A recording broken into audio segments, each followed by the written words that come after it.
Di usia 16 tahun, tiba-tiba saja Annelies ini mengalami kejang-kejang hebat.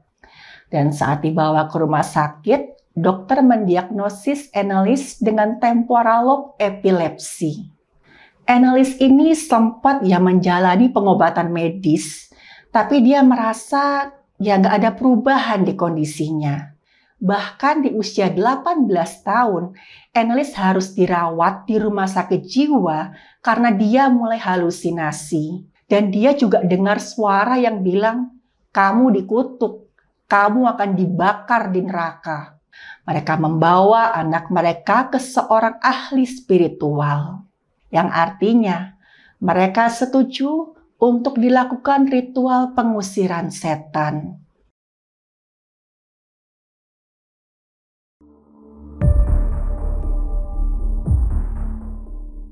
Halo, saya Dr. Stefani. Saya seorang dokter spesialis forensik dan saya melihat apa yang tidak semua orang lihat.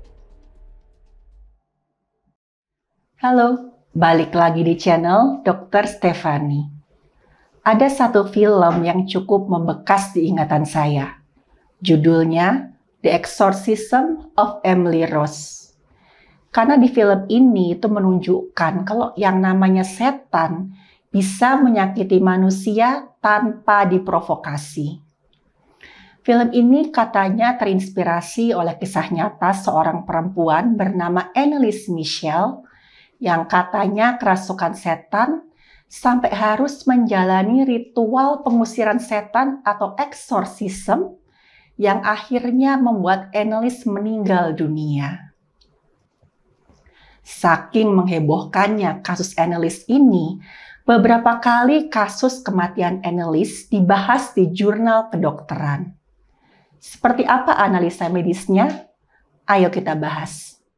Annelies Michel lahir di bulan September 1952. Sepanjang hidupnya dia dikenal sebagai seorang anak yang sangat religius dan gemar mengikuti berbagai kegiatan yang berbau keagamaan. Tapi di usia 16 tahun, tiba-tiba saja Annelies ini mengalami kejang-kejang hebat. Dan saat dibawa ke rumah sakit, dokter mendiagnosis Annelies dengan temporal lobe epilepsi. Temporal lobe epilepsi ini merupakan salah satu jenis kejang yang sebelum penderitanya ini mengalami kejang-kejang, mereka biasa mendapatkan semacam pertanda atau aura.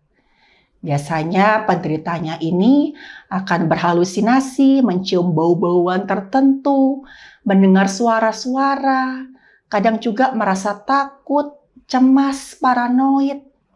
Dan ketika penderitanya mengalami kejang, penderitanya bisa sampai nggak sadar. Dan setelah kejang pasti akan ada gejala sisa. Biasanya penderitanya mengalami hilang ingatan atau kesulitan bicara. Annelies ini sempat menjalani pengobatan medis, tapi dia merasa nggak ada perubahan di kondisinya. Dan gara-gara ini lama-lama Annelies ini nggak disiplin dalam berobat. Dan semakin hari, semakin jauh pengobatan yang dia jalani, keadaannya itu nggak semakin baik, tapi malah memburuk. Bahkan di usia 18 tahun, Annelies harus dirawat di rumah sakit jiwa karena dia mulai halusinasi. Dia berhalusinasi melihat wajah yang menyeramkan, yang dia gambarkan itu seperti wajah iblis, dan dia juga dengar suara yang bilang, "Kamu dikutuk, kamu akan dibakar di neraka." Hal ini membuat Annelies depresi dan beberapa kali mencoba mengakhiri hidupnya sendiri. Sampai akhirnya, salah seorang anggota keluarga Annelies itu berkata bahwa apa yang dialami oleh Annelies bukan penyakit medis dan Annelies ini harus disembuhkan oleh seorang ahli spiritual. Karena sudah putus asa, kedua orang tua Annelies pun setuju. Mereka membawa anak mereka ke seorang ahli spiritual. Waktu pertama kali melihat Annelies, sang ahli spiritual ini langsung berkata, "Gak salah lagi, anak ini kerasukan setan. Dia harus menjalani ritual pengusiran setan atau eksorsisme kalau dia mau sembuh. Keluarga Annelies yang sudah betul-betul nggak tahu harus mencari pertolongan kemana, akhirnya setuju. Mereka menghentikan semua pengobatan medis Annelies dan mempercayakan anak mereka 100% ke ahli spiritual ini. Yang artinya, mereka setuju untuk dilakukan ritual pengusiran setan. Pada bulan Juli tahun 1976, Annelies Michel ditemukan meninggal dunia di rumahnya. Jasadnya karena meninggal secara tidak wajar, dibawa oleh pihak yang berwenang ke rumah sakit untuk dilakukan pemeriksaan. Waktu melihat tubuh Annelies, dokter pemeriksa sampai bilang, "Ini benar-benar mengerikan. Saya nggak bisa membayangkan ketakutan dan kesakitan yang dialami oleh gadis malang ini menjelang ajal."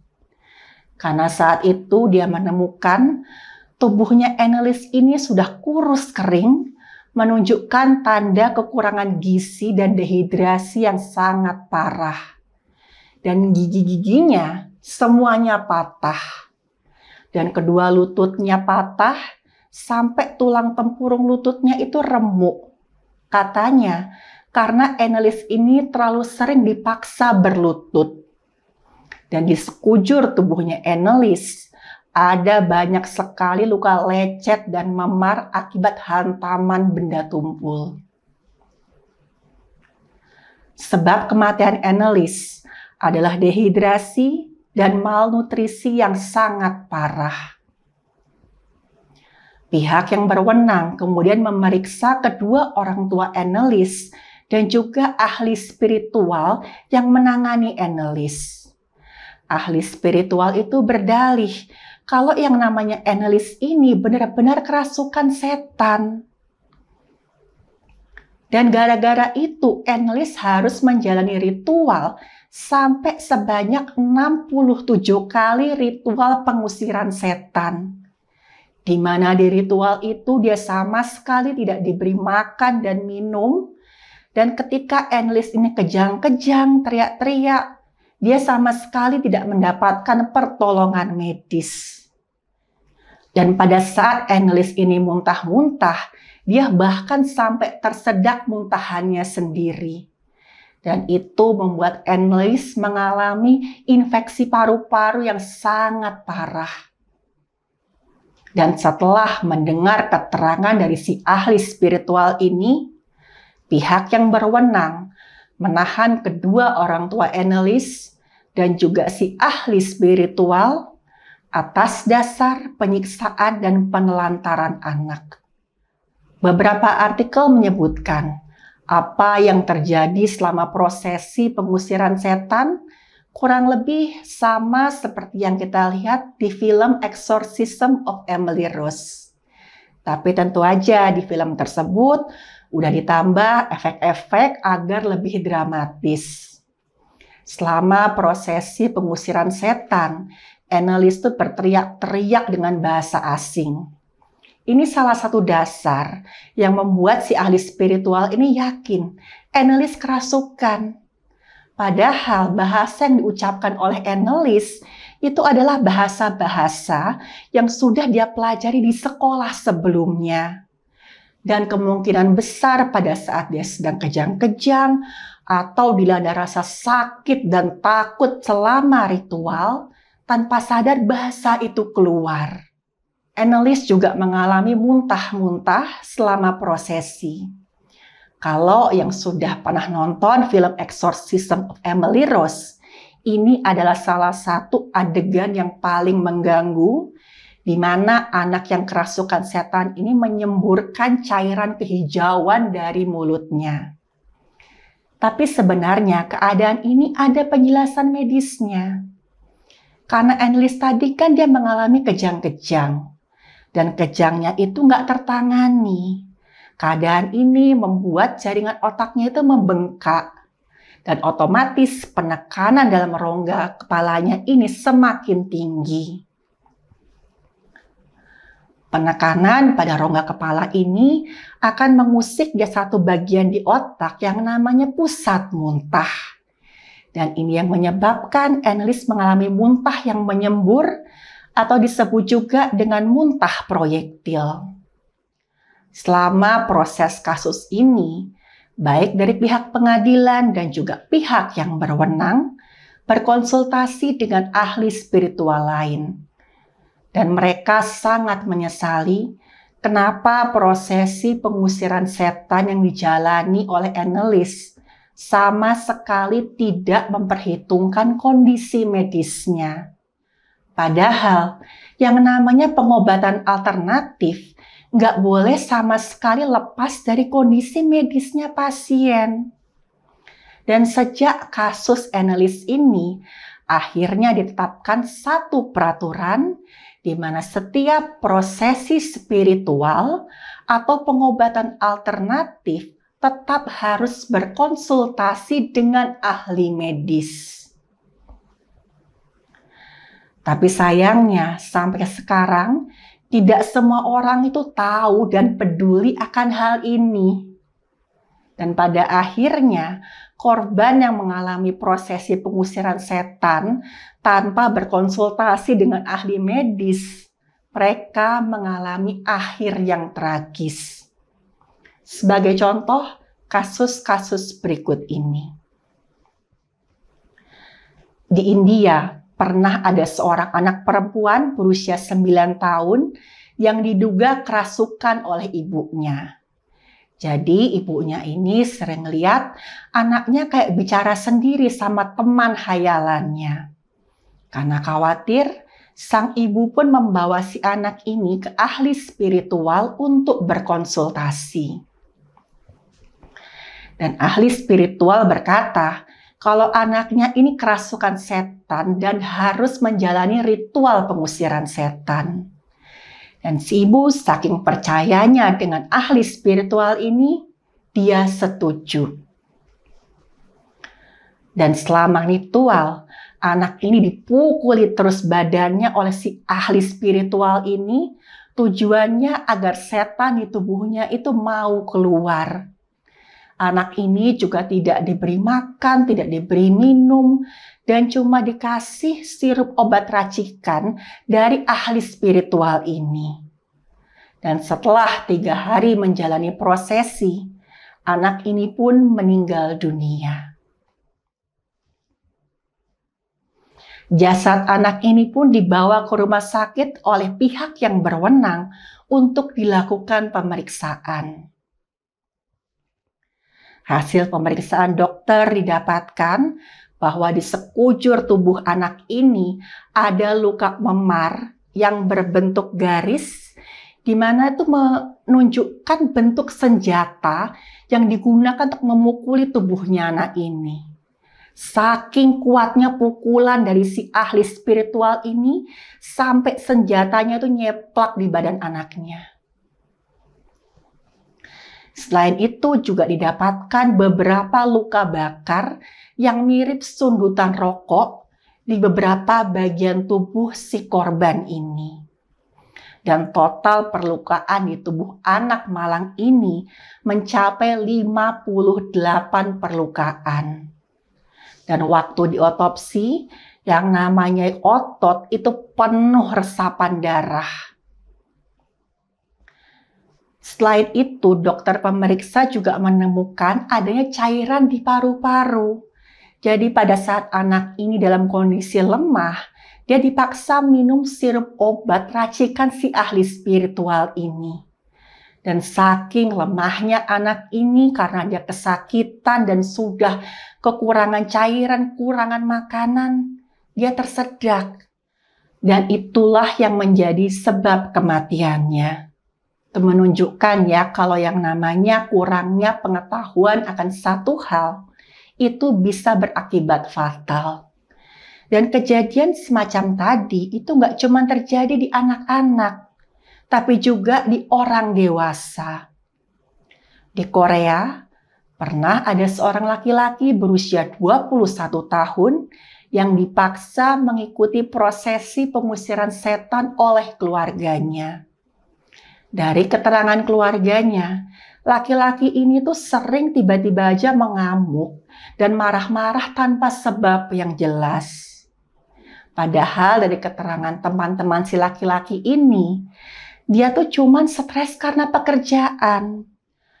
Tapi bukannya membawa si laki-laki ini ke psikiater, keluarganya malah membawa si laki-laki ini ke ahli spiritual, di mana di sana dia dipaksa menjalani serangkaian ritual.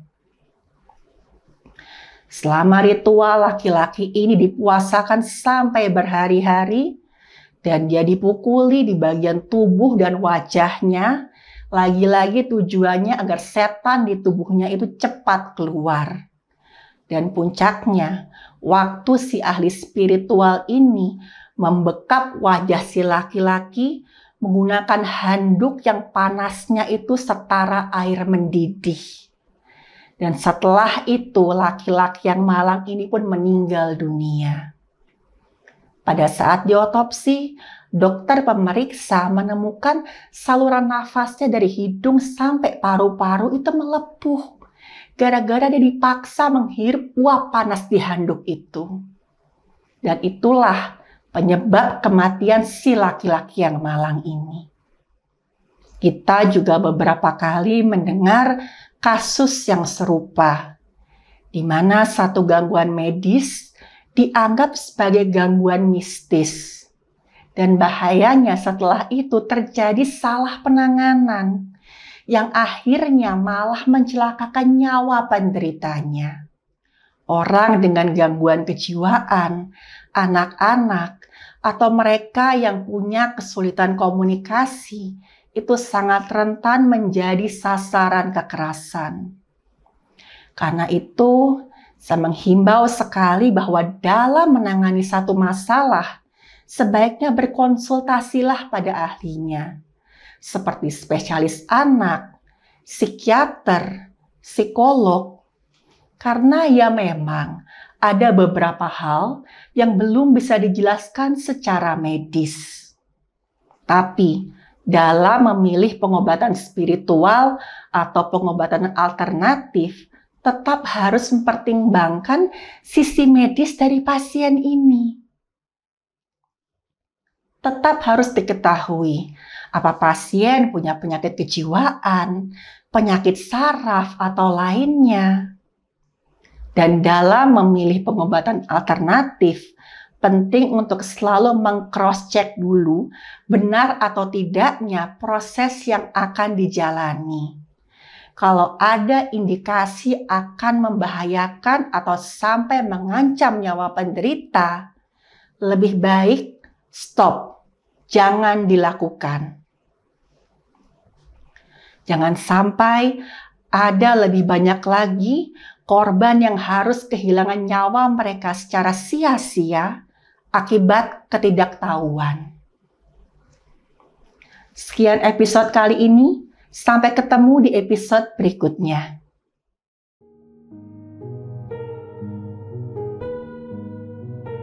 Terima kasih buat yang sudah menyimak cerita saya. Silahkan like, share, dan subscribe.